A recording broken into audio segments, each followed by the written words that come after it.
the appointment of Vice Chancellor was paid by the President of India. So he himself, he doesn't want to resign, but now it depends on the center, the President of India, the Education Ministry, whether they care about students or not, because we are not just saying that removal of VC just in the air, but then we have seen so much of failures and we don't trust him anymore. That's all. Till date, we have just seen tweet from our Chief Minister that he have talked to Education Minister. The Education Minister has called up Chief Minister to intervene regarding this matter. So till date, we haven't received anything from the central government and the Education Ministry. Okay. As we have said from day one, we will still continue and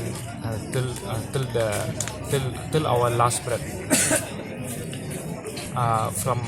From this indefinite hunger strike till the VC is removed from this university.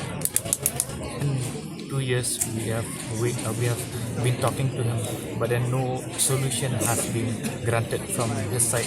So the only solution is for him to resign from this post. So you will not have any talk with him now? No talks from now on. Okay.